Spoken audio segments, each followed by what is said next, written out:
Hey there, it's Louisa from Feel Good Astrology. Welcome to this channel. If this is the first time you've come here, I hope you like it. If you're coming back, then thank you. I love that. Thanks a lot. Now, you could be feeling a little bit wary as we head into August. Let's face it. July was a little bit of a, it was a little bit scary at times. Some really big things going on. And let's face it, 2024 has been chock full of massive astrological themes. I feel kind of all of a flutter, I have to say. All year, I've been thinking, I wonder what's next month. So if you're a bit like me, you might be a bit cautious, and you'd be right to be. We've got the Saturn and Jupiter square coming up. We've got Mercury retrograde. We've got a fantastic new moon and a very deeply challenging full moon. So in this video, I'm going to have a look at all the patterns that I can see that I think you might need to know about to be able to live a life that feels good, that feels positive, where you have space to grow, where you feel like you can flourish. And that's the whole purpose of my forecast, really, is to give you a little heads up so you can plan your life the way you want it to be. So let's bring on my slides. And I guess I want to really start the whole thing going just by saying, you know, what is underpinning August is the advancing Saturn and Jupiter square. Now, you'll see here, I've got a thumbnail of a different video that I've already done. And it also gives an all 12 sign forecast about the Jupiter and Saturn squares. I did it a little bit ahead of time. And I really talk about it in a lot of detail. But, you know, if you don't have time, you don't have to look at it. But there are essentially 3 Saturn and Jupiter squares. Now, they only come around every 8 to 9 years. And this is an opening square. You know, this is the first time Jupiter and Saturn have been opening into a square since they last came together, which is called a grand conjunction or a great conjunction. And that happened back in 2020. So, you know, this is a really strong aspect, and it creates a hell of a shift. You know, it creates, one astrologer, Lady Juncheva, she said that it's like the battle of the giants. And I kind of speak about this in the Jupiter Saturn square video, which I recommend if you're interested in, you know, have a watch. But, you know, Jupiter and Saturn essentially, like if you look at it from the perspective of real life people that you might know, in fact, you might be one, Jupiter is almost like the CEO, you know, the visionary at the head of a large company. He sets the scene, he has a vision, he's kind of loose and baggy and kind of very free and spontaneous with his ideas. And then Saturn is like, you know, high up, wants to manage everything. You know, so often in companies, you get a CEO that's very visionary, and then you get Saturn that is administering and making possible the vision, the great big vision that maybe seems impossible. Saturn is trying to work it out. You know, they have a very different style of management, and, you know, it's almost like good cop, bad cop. They've been sort of described as like Jesus and Satan. You know, they've both got a very different sort of energy. Jupiter is very expanded and expansive, and Saturn is a bit more restrictive. But they both have a role. Now, it just so happens that their roles, you know, right now and really for the next 10 months or so, they are going to be in a square. They're going to be in a place of tension. And so it's really important from your perspective to see where the tensions are in your life. You know, where are you wanting to grow right now? Where are all of your opportunities taking place versus where are you feeling that you're getting an absolute panning? You know, like Saturn really shows where it might be quite difficult for you, where things are kind of like, almost cramping your style. Right now, I've got these two. Saturn is in my 4th house and Jupiter is in my 7th. And of course, you know, because they're, you got the 1st, the 4th, the 7th and the 10th. They are, I would say, the most sensitive houses that you can have planets go through. They are the sort of changing houses. These are the houses that big stuff happens in, where you have your biggest realizations. So right now I've got Saturn cramping my style at home, really bringing in what feels like an interminable pressure.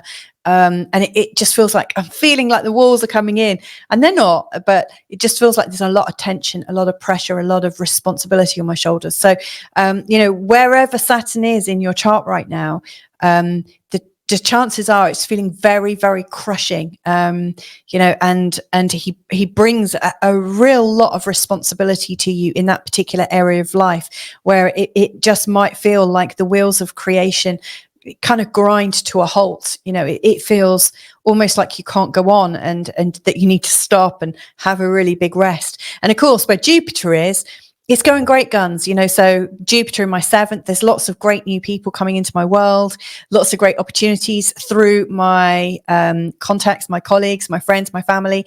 So it's like I've got all these really amazing opportunities coming in, and at home I just cannot cope with them all.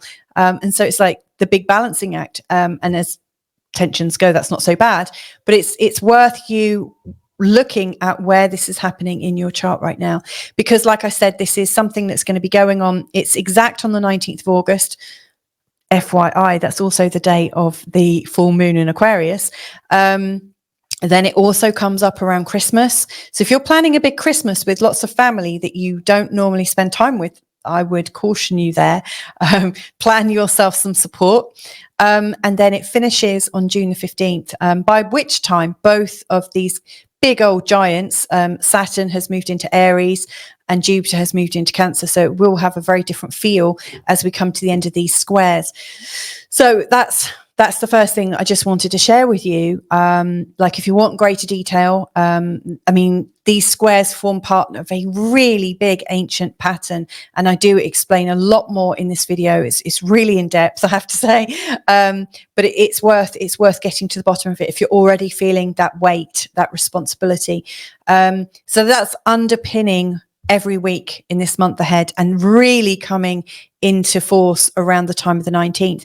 You know, it's funny, at the beginning of July, when I was thinking about doing the Jupiter and Saturn squares, I did think to myself, wow, it's really funny that you've got these two candidates, these two old male candidates, in America, obviously no longer, that have a very, very different style. One appears very Jupiterian and the other very Saturnian, in terms of how they are in demeanor, in stature, in the things that they say, in the sort of energies that you pick up from either of them.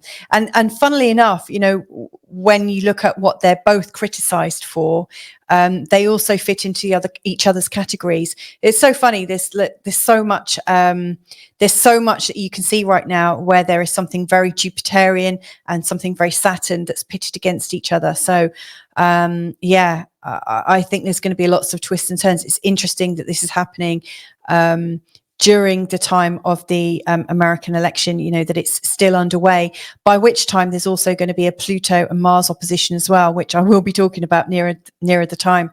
But anyways, Jupiter and Saturn is going to be underpinning this whole month ahead. And that's really what I think you need to take from this.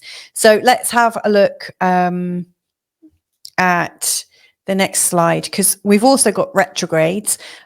So all month we've got Saturn retrograde, we've got Neptune retrograde, Pluto and Chiron. Pluto's obviously gathering quite a bit of interest right now, because Pluto is retrograding out of Aquarius back into Capricorn for the very, very last time in our lifetime. And you know, when Pluto does get back into Capricorn next month, it's almost like he's doing a smash and grab to really try and finish off any business that he started in the sign of Capricorn. I'm expecting some really big last minute grabs by big business or countries or corporates. It's almost like there is this last rush for power, this last grab to secure power, because as Pluto goes into Aquarius in November, finally, I really do think that there is going to be such a big change in the way everything is occurring. You know, obviously some of the themes with Aquarius are about socialism, communism, about equality and diversity, and all sorts of there are different ideologies. It's a very, very ideological sign, Aquarius. Yeah, and of course AI is also going to come up in that. So this retrograde, I think, is interesting, because Pluto is slightly cautious. Once he gets into Capricorn, he's going to go for it. I really do think there's going to be some big grabs. Neptune retrograde is interesting, because Neptune is at that 29th degree So, Neptune's in quite a precarious position. Chiron and Saturn, to me, I just think there is a lot going on to make us reconsider our positions, our judgments, our beliefs, judgments in particular with Saturn. Chiron, we might be reconsidering some of our hurts, some of the things that we've held on to, some of the vulnerabilities we've held on to. So this is a really interesting time where we are absolutely, it feels like life is up close and personal and almost goading us to go a little bit further and just let go of a little bit more. Now, of course, we've got Mercury going retrograde on the 5th, which is the day after the new moon in Leo.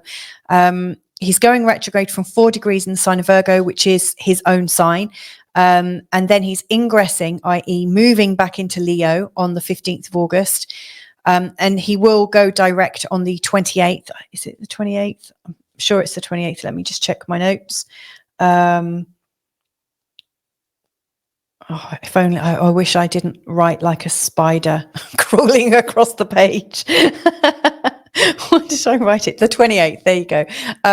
So Mercury will be going direct on the 28th at 21 degrees in the sign of Leo. Now, if you're born in the signs, in between the signs of Virgo and Leo, from like 21 degrees Leo to 4 degrees Virgo, if your ascendant's there, if one of your angles is there, if you've got any planets in those spaces, this Mercury retrograde is likely to create something for you to think about. It's going to get you changing the way you're thinking about things. It's going to really bring stuff up. I always think the Mercury retrogrades aren't something to fear. I think they are absolutely there as, I think, a bit of a treat for us, actually. It's not a sentiment that is shared with many people, but I really see it as being a deeply creative process. It's an opportunity for us to reframe our life, to absolutely give ourselves a reset, I think it's like we're rebooting, so we have got an opportunity. And as I go into the forecast later, I will be talking about where this is going on in your chart according to where your ascendant is, and that might give you a bit of a help. Now, when planets do go forward again, they're still in what's known as a retrograde shadow. So until Mercury comes beyond 4 degrees 6 in the sign of Virgo, Mercury is still going to be in the shadow, but he comes out of the shadow on the 12th of September. So, even when he goes direct on the 28th, we're still kind of like shaking off, it's like we've been asleep or we've been doing a really sort of deep process and we might be rubbing our eyes and still really feeling it a little bit. Something else about Mercury, he's in a Cazimi on the 19th of August. What that means is he is absolutely in the heart of the sun. It's a very, very strong day. So it's a Cazimi, but it's a retrograde Cazimi. Now, I have spoken about these. I did another thumbnail. So this is my Mercury Cazimi video. Again, there's an all 12 sign forecast. There's 6 Cazimis of 2024. So, you can find the one that relates to you according to your star sign and listen into that forecast. So there's a little bit about that. And I will be doing a Mercury retrograde update as well, for sure. Before I go any further, I just want to thank all the people that do support this channel. Like whether you're donating, like gifting me with a coffee, you can find links below in the comments if you want to do that, or if you're giving me a super chat or something like that. I absolutely appreciate you, anyone that's supporting the channel. And you can also support by liking, subscribing, sharing my work. It all helps, but I really, really appreciate you, and you're helping me to actually, all the comments and feedback that I get from people really helps to shape this content. So bless you for supporting. I love you lots. So let's have a look then. We've got 2 big moons. Now, I don't really talk about the moons, the moon cycle in these forecasts, because the moon is making aspects to planets all day long, every single day. It doesn't seem to really fit into the flow of a monthly forecast. However, I do note the new moons and the full moons, because they are enough, they have a strong energy in their own right. And I think they deserve to be included. Similarly, like not equinoxes, sorry, eclipses. Obviously, I talk about eclipses. But this month, we've got the new moon on the 4th of August, and it's at 12 degrees in the sign of Leo. So this is a big one. I'll be talking about that because there's some big stuff happening, some really big themes and some cool themes about the new moon. It's definitely worth planning to use that energy in a positive way.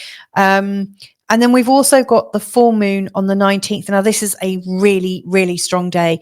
You know, it's almost worth marking it in your diary. Like if you work for yourself and you have a certain amount of freedom in how you organize your diary, I would absolutely plan to use the 19th in a way that suits you. When you hear about the energy that's going on that day, you might just choose to stay in bed, or you might choose to, you know, whatever is your mission in life, use that day to help you either advance your mission or I don't know, relax, take a day off from it. You know, the 19th has a very, very strong energetic. Now, just in case you have an angle or a moon or a sun or something around 27 degrees in the sign of Aquarius, this is where the full moon is. So this degree, this area of your chart is going to get absolutely energized. Just, you know, as a little as a little heads up, this sun and the moon are exactly square Uranus as well. I will be talking about these in separate forecasts. I mean, this is really, really strong.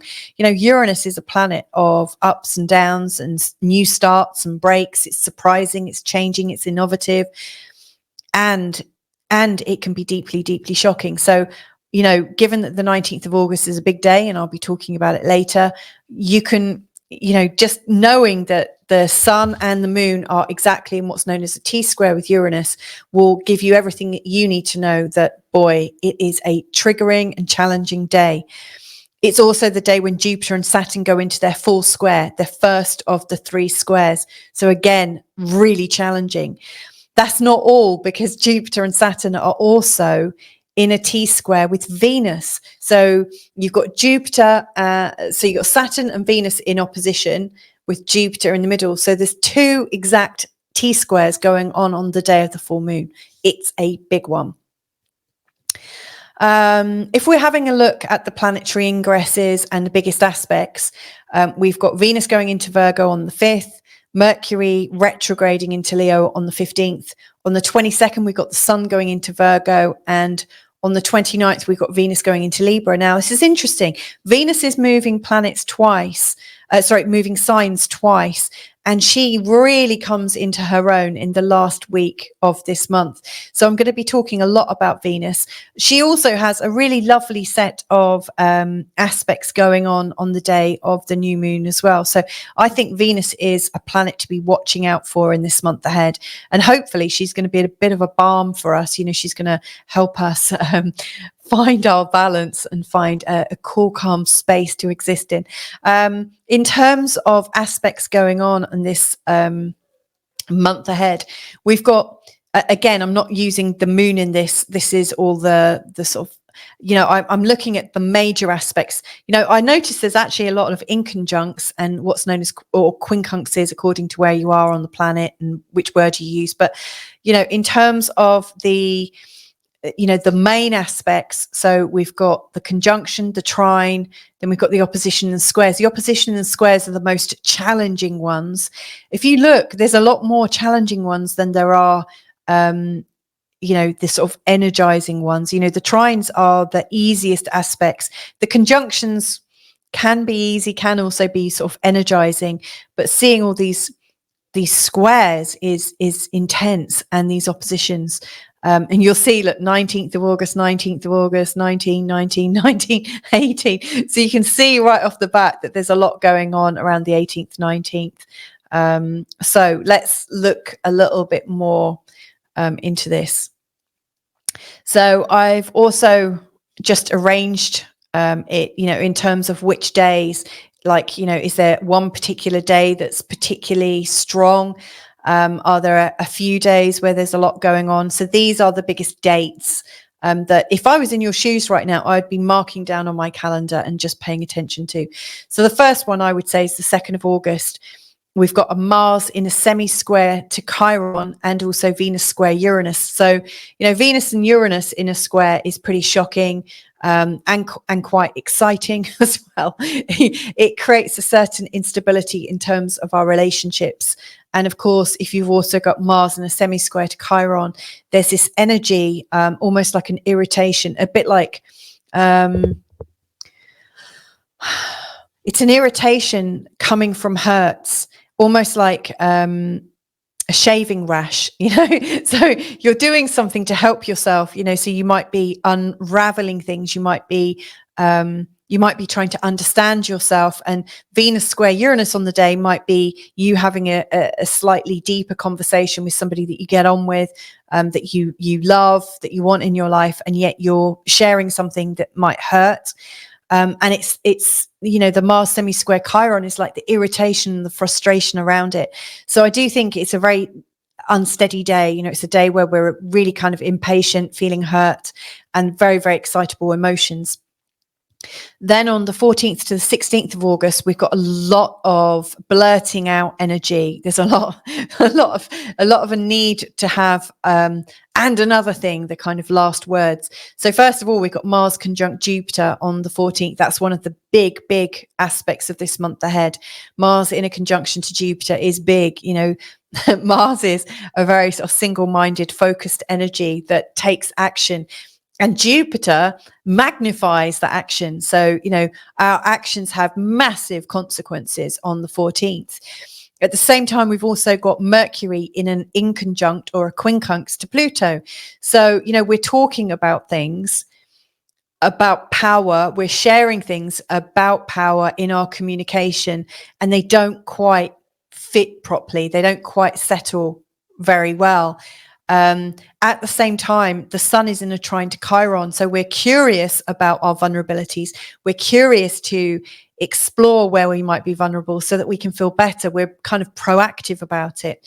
But at the same time, Mercury is also retrograding into Leo. So there's this new way of thinking. We are kind of like taking everything back. We're going back in time to sort of analyze where we were. And we've also got Mars in a square to Saturn. So, not only are we blurting out information about our vulnerabilities, but we're also feeling that somebody else's blurting out might cause us to feel quite limited and quite blocked. There's a lot of really dynamic energies here where we could rub each other up the wrong way and also feel very blocked in by other people's views imposed upon us. So I do think the 14th to the 16th of August is one of those days where, if you're likely to meet people that have diametrically opposing views to you, that it could come to loggerheads. As far as I can see, these are the times when I would choose to just spend time around people that I'm really comfortable with, that I don't already have a prior difficulty with that might come up. It's possible to manage your time in a way that you can choose to just be around the people that support you the most in the best way. If you're not even sure who you really like right now, this would be a great time to just look at yourself whilst not interacting with others. This could be a day where you actually get a lot done on your own, or maybe set aside some time to journal, so you're having these last words with yourself. You're really working hard on yourself. Now, the 18th to 19th of August, don't know where to start with this one. So obviously I've already said that there are two exact T-squares going on. So the T-square, just to make it really clear, you've got two planets in an opposition, and then you've got a third planet making a 90-degree angle to both of those opposing planets. So it's like a 90-degree angle set square, if you use those still, if you remember them from the days of mathematics. So, in terms of geometry, there's a right angle triangle with two planets in opposition. Now, these T-squares are very, very difficult to resolve. They're really, really dynamic. The feelings and the experiences that are raised by these opposing planets are then given an extra planet to play with. and that extra planet creates a lot of extra stress. So these are highly, highly charged energies that are just getting stressed and re-stressed. Usually what I notice, like if you're born with a T-square, I've got a T-square in my birth chart, and I'm really thankful that there is another planet that makes an angle or two to the T-square planets, and it kind of offsets it. It's almost like what's the word? It's like having I need to pause this and find the right word. One sec. There you go. The word I was looking for, I couldn't find it, but it's like having a safety valve. So, you know, if you've got your T-square, but you've got another planet that maybe is in a lovely trine or a sextile impacting one of these planets, the chances are that that extra planet is also relating to the other two. And so you have something to offset the energies, to kind of drain away some of this anger and frustration and irritation and impatience, because, you know, T-squares are very angry, very impatient, very resistant, very stubborn. There's a hell of a lot going on with these. So yeah, if you've got another planet that is offsetting these, that would be fantastic. In fact, it's worth thinking about, you know, where are these T-squares taking place in your chart? And obviously I'm going to be talking about that later in the sign by sign breakdown. You know, so on the 19th, where we've got the Jupiter square Saturn and Venus opposite Saturn and Venus square Jupiter, these are all at 17 degrees in the sign of Virgo, Gemini and Pisces. If you've got anything at 17 degrees maybe in the sign of Cancer, that could really offset all of those energies. Or if you've got something in the sign of I don't know, Taurus, you know, at 17 degrees, that will offset the Virgo, it will offset the Pisces, you know. So look in your own chart to see what you have that can offset these energies, that you can funnel this energy, this really intense energy, and put it to good use. So that's what I would absolutely recommend. You know, so the 18th and 19th of August is full of shocking revelations, I would say. Lots of new information, the possibility for downloads. I say this predominantly because Mercury is also part of this sun-moon square with Uranus. You know, Mercury is also in a square with Uranus. So you've got Mercury, which is the mind and our communication, Uranus, which is our higher mind, where we often channel from. We've also got Mercury in the Cazimi. We've got the sun and moon in a T-square with Uranus. There's a lot of mind stuff going on, lots of really big new information, and at the same time this T-square with Venus, Saturn and Jupiter. And if you think Saturn and Jupiter are about the authorities that you live your life by, the authorities that you trust your existence to, and the authorities that you are, like that responsible side of you that creates boundaries and protects itself, and also that responsible side of you that knows that it needs to grow and has to sometimes take a step forwards, and also the emotional responsibility, the Venus, you know, how are you going to use that? So this is massive. I really think, you know, on the 18th and 19th of August, we are facing the true costs of our beliefs, because you know, to the level that we believe in the Saturn and the Jupiter as they are presented to us right now in the media, then we've got the sun and the moon and Uranus and Mercury saying, oh, really? So I think it almost doesn't matter what you're thinking in terms of your beliefs right now, or how you vote, or what your thoughts and feelings are. I think all of us are in for a massive shock, a massive wake-up call. So I really think whatever's going on around the 18th and 19th of August, we need to really be prepared for, and to take proactive, you know, if you are somebody who cannot handle any kind of stress at all, then do things, take proactive measures to relax yourself, you know, do whatever you need to do to feel good. And then the last big set of dates, I would say, is the 27th to 29th of August. This is huge. Like the last week, and I will talk about this in the forecast, but in the last week, we've got a lot of stuff going on with Venus, who is one of the rulers of Libra. So, with Venus, who rules Libra and Taurus. So Venus, the planet of love, the goddess of love.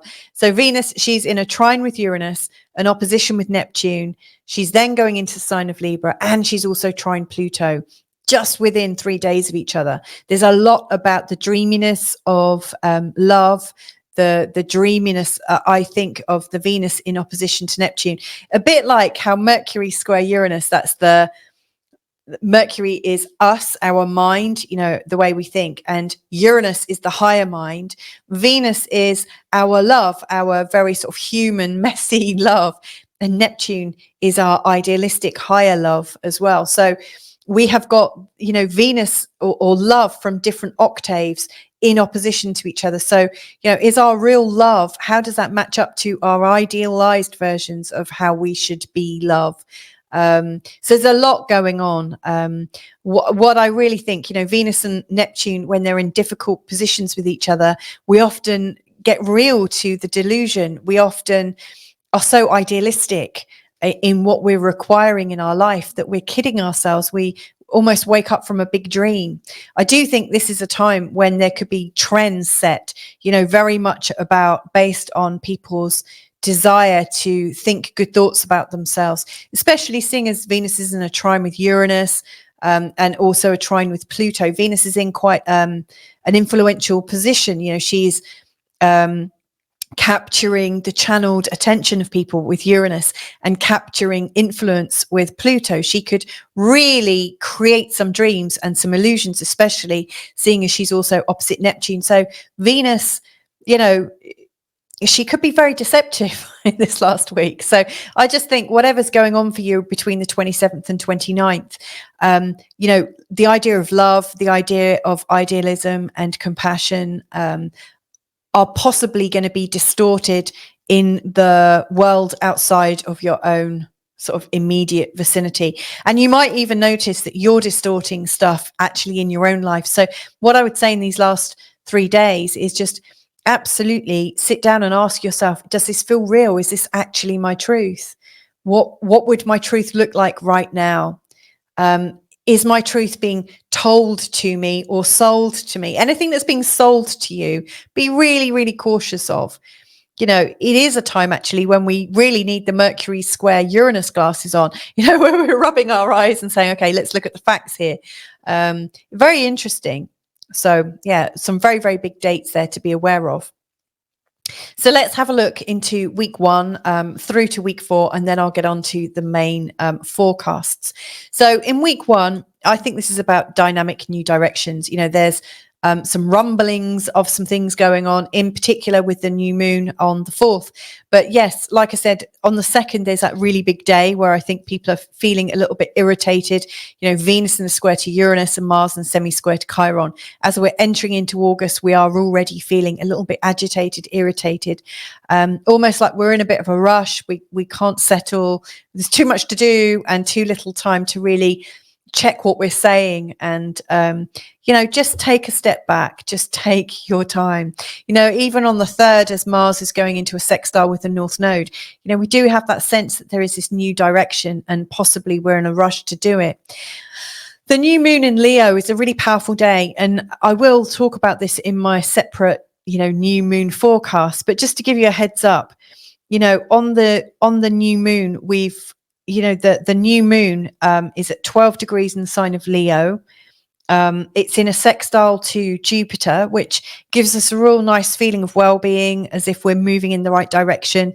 It's also in a sextile to Mars, so we've got that feeling that we are moving forwards and we can actually take a step forwards. So it's like we're moving forwards, not just with the vision, but with intention, actual sort of physical intention.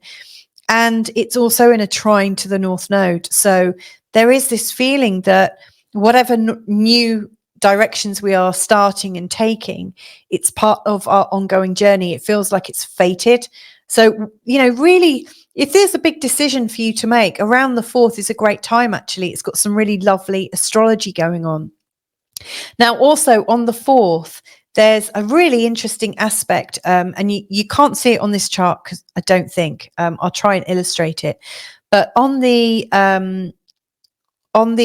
day of the new moon, you've got Pluto and Neptune that are in a sextile. They're always in a sextile, by the way, in our lifetime, because of the speed that they move at. They are absolutely they are absolutely at the end and beginning of one sign, at the end and beginning of another sign, in a sextile, working together. But on this particular day of the new moon, Venus is also right here at 29 degrees in the sign of Leo. And so she's beautifully configuring a finger of Yod, a finger of fate. It's known as a Yod. So she is here in this, she's being, how do I say this without sounding rude? Everything is pointing towards Venus. When there is a Yod in the chart, where the Yod is pointing to, which is Venus, that is describing how you can resolve the chart or resolve the issues that are going on. So whatever you are wanting to create in your world, given that Leo is a very creative sign, make it be peace, make it be love, make it be compassion, make it be creative and feel good, because Venus is all about flow and collaboration and things going nicely. Venus is an attractive sign. She garners support wherever she goes.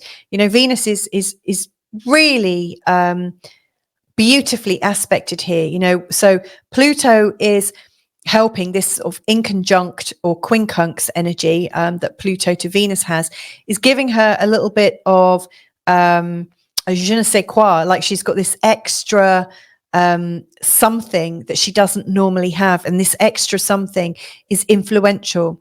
Neptune is also giving her a little bit of creative lift, but it's not necessarily easy. But what Venus is representing is a potential. So this new moon in Leo is really, really strong.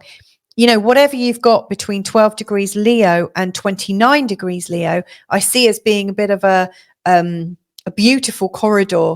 This is, wherever that little corridor is turning up in your chart is full of creative potential on the 4th. So really think into it. And I will be talking about this in the unique forecasts at the end. On the 5th, Venus is moving into Virgo, and Mercury is going retrograde on the same day. Yeah, I mean, it's interesting, the energy of Venus is starting to take the ideas forward, and Mercury retrograde is almost saying, like, whatever you are preparing to start, you almost want to unravel it already. So yeah, if you are using the new moon to create something new, my advice is actually start with a really intensive brainstorm where you're analyzing and deep diving on things that have already been. I think that would be helpful. And as we end week 1, the sun is in a sextile to Jupiter, which is really, really helpful. So I really think, week 1 is about dynamic new directions. It's about moving forwards. And right at the start, it's, a little bit more irritating. And towards the end, we're a lot more optimistic. So use that energy as it might pertain to you. Week 2, I say take some time off. That is until the 14th. When it's a really, really big day. As you can see, there's not much going on. Mercury makes a conjunction to Venus. That doesn't happen that often. They're nice energies together. It's kind of brotherly, sisterly. It's friendly. So take some time off. Hang out with people you really like. On the 10th, we've got a minor aspect between the Sun and Saturn. So we might need to think about how responsible we are. Are we being authoritarian or assertive? We might just need to look at our style a little bit. But again, no great shakes. On the 14th, there's a Mercury in conjunct to Pluto. Again, we are thinking about the way we are communicating. But look, this is the real aspect, Mars conjunct Jupiter, which I mentioned. The 14th is one of these big days. This is a really big energy. So you can see these two coming together. They're going to be massive in the sign of Gemini. Jupiter is not great in the sign of Gemini. You know, Gemini really wants to be very rational about information and wants to take it from many different sources, where the Jupiter way of using information and sharing things, it comes in a much less structured way. You know, it's more the Sagittarian way or the Pisces way. You know, Jupiter is absolutely a dreamer and a drifter and a big thinker, and absolutely wants to think in terms of possibilities. And they might be spiritual possibilities, they might be religious possibilities, they might just be a sense that there is something else. And, you know, in the sign of Gemini, it gets a little bit frustrated. And then Mars in Gemini, I don't really think that Mars and Gemini are natural bedfellows.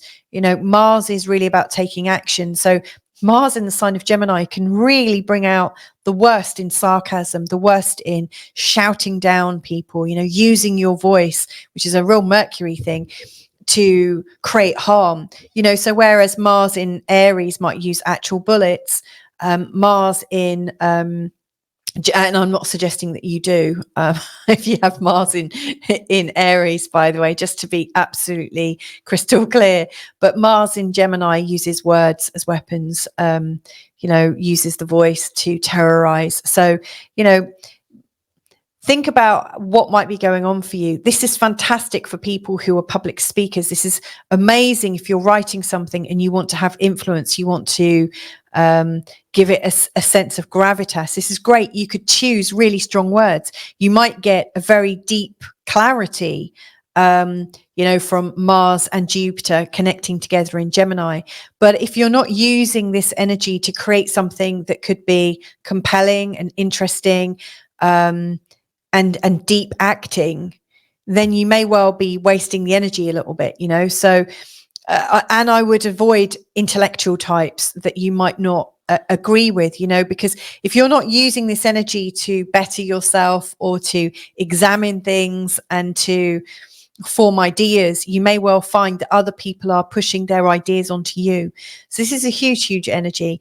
It is a day when you can get a lot done, and it's also a day when I absolutely recommend that you watch your environment, like watch where you are. Are you around really positive, great thinking people, or are you around a lot of explosive, unhappy, fed up people, because that will really make a difference. So yeah, the 14th is a really big day. So my advice for week 2 is to really relax as much as you can and allow your mind to work things out for yourself. I think, you know, when we are going hell for leather, you know, when we are working our backsides off and not giving ourselves any rest, we are absolutely creating an awful situation for the 14th of August. So take some time off, really release your pressure valve ahead of time. And then also plan on how you're going to use that energy in a really great way. So on to week 3 then, and this is the big one. So as you can see, like in the previous 2 weeks, there hasn't been that much going on. And then in week 3, it's like, it's crazy. And let's just quickly have a look at week 4 as well. There's quite a lot going on in week 4. Now, what you'll see here is there's a lot to do with Mercury and Uranus. So earlier in this recording, I said, you know, Mercury is the human mind, our ability to communicate. It's our thoughts, our very, you know, way of being, you know, in terms of how social we are and stuff, and how we use our mind and how we communicate. And then Uranus is like the higher harmonic of thinking and our higher harmonic of knowledge and communication. And so I always think of Uranus as a channeling planet, you know, people who have the ability to talk to other realms, other people, other beings, or to just know stuff like intuitively, tends to come through the sort of Uranian channel. And so both Mercury and Uranus have a lot of aspects going on. So, you know, as we're heading into week 3, first of all, Mercury retrogrades into Leo. So there is, again, a change of pace in terms of how we're using our mind. And there's a renewed focus back into the Leo way of thinking. What was there left unsaid when Mercury was in this Leo phase? Now, I always think Mercury in Leo could actually be quite warm,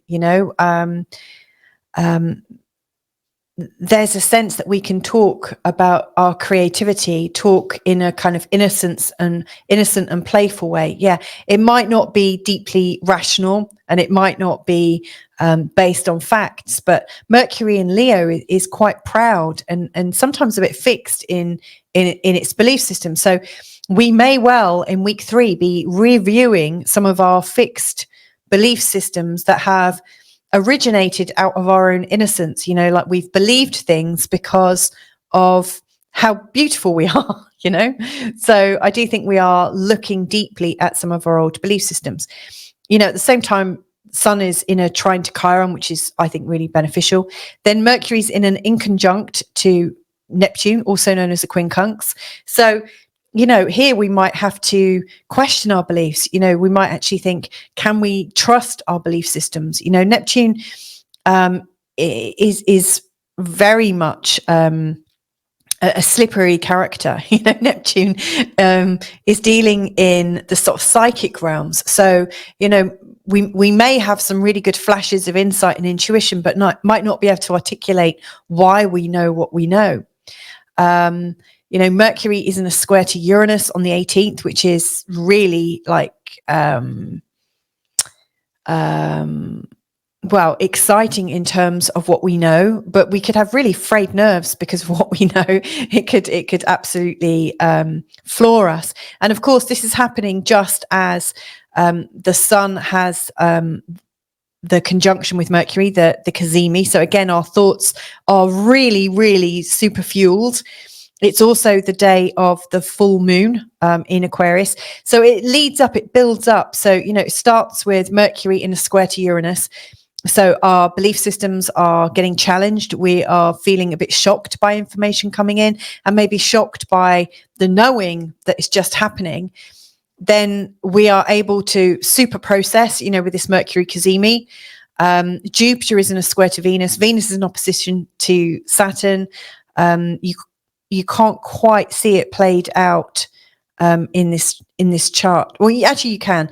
Venus by this point is exactly opposite Saturn, and you've got that T square there. So imagine having those at the same time as you've got this Mercury square to Uranus. That's really tight. And then obviously we've got the Sun in a square to Uranus. Then we've got the moon up here in a square to Uranus and the Sun and moon in opposition. So we've got the full moon in Aquarius. And then finally, the last act of the day is that Jupiter and Saturn go into their full square. So this 19th is the 18th to the 19th is huge, really, really big. So again, you might want to look at where this is playing out in your chart. And then also this. A lot of energy. So week 3, it's all about our belief systems. And I really think that what we can do to be not fixed in our beliefs, the better off we'll be. Where we've got fixed expectations and fixed ideas, we're likely to come a cropper against, in opposition to other people's. It's a time of fury, I think, actually. Given that Jupiter and Mars are also in a conjunction, and that's where we start week 3 at. It's very, very strong. And then week 4, I've called this "Oh My Goddess Venus," because after Uranus and Mercury in week 3, we've got a really Venusian week, and obviously leading up to this week, Venus does go into an opposition with Saturn and a square with Jupiter.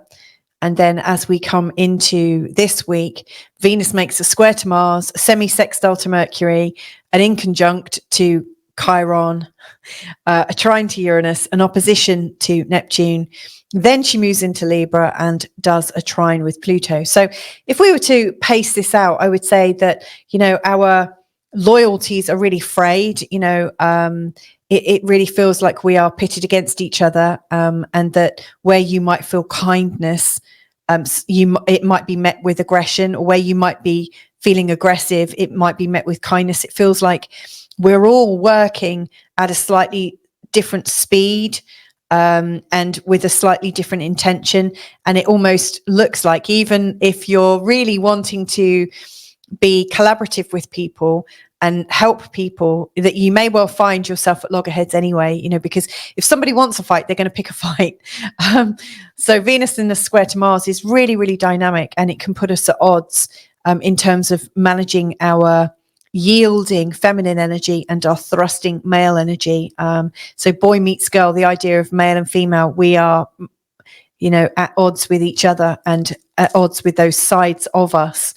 As she's in a semi-sextile to Mercury, that's quite helpful. We're actually able to talk about it. So we might feel a bit odd on the 23rd, but we can still talk, which is helpful. And Mercury makes a trine to Chiron, which is helpful, so these, and Venus in the inconjunct with Chiron, we are feeling odd. We are not quite our usual selves, and yet we can talk about it, and there is some healing going on. So I think, the 22nd right the way through to this 24th is actually quite healing.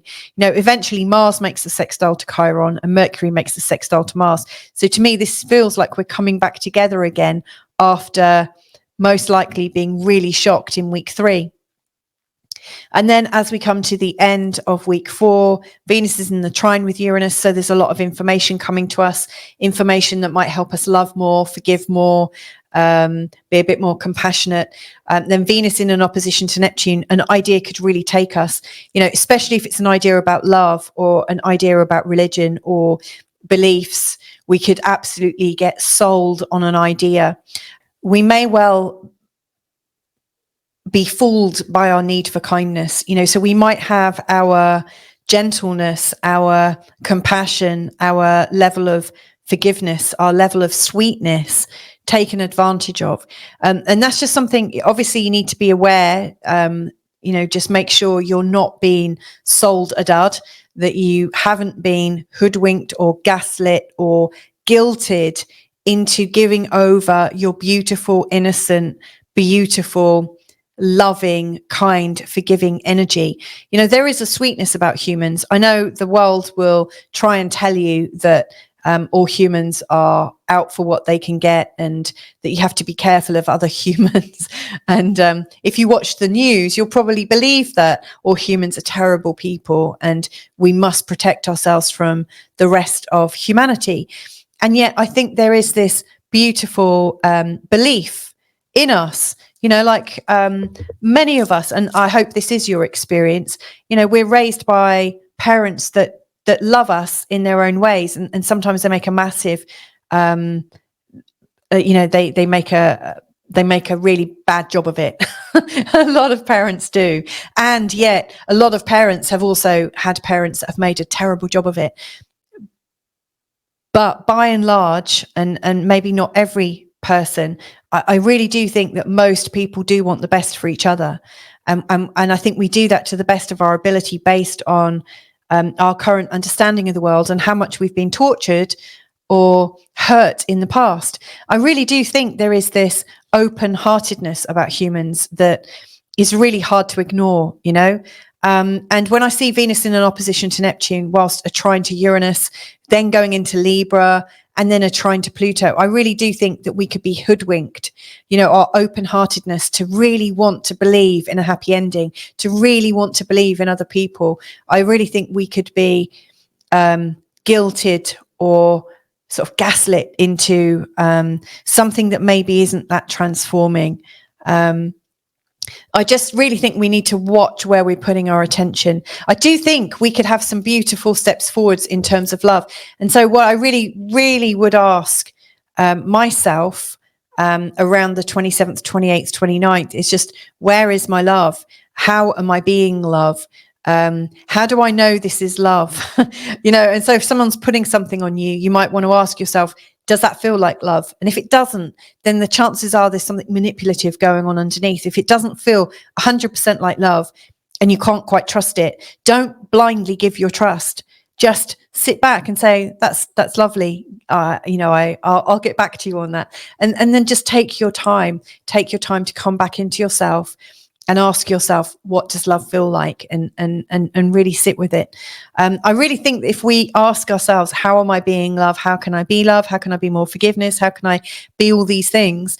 That, by the 29th and even leading into the end of the month, as Venus is making that lovely, powerful trine to Pluto, and as Mars is making a semi-sextile to Uranus, I think we can really count on our intuition and our feelings in our body. But I do think we need to be very cautious around the 28th. Also Mercury is going direct on the 28th. It's going from retrograde to direct. And I always think these changing days can be a bit tricky, like Venus is also moving into Libra at the same time, within a day of each other. Mercury's going direct, Venus is going into Libra. So give it an extra day, let the energy settle a little bit, then see how you're feeling. Don't commit to something until you can be really, really clear that your heart and the thing that you're attending to is true. Really feel into it. So I hope that's helpful. So there you go. That's my August take. They are my thoughts for the planetary lineups for this month ahead. Hope you have a great August. Take good care of yourself, and let's all connect again real soon. Bye for now.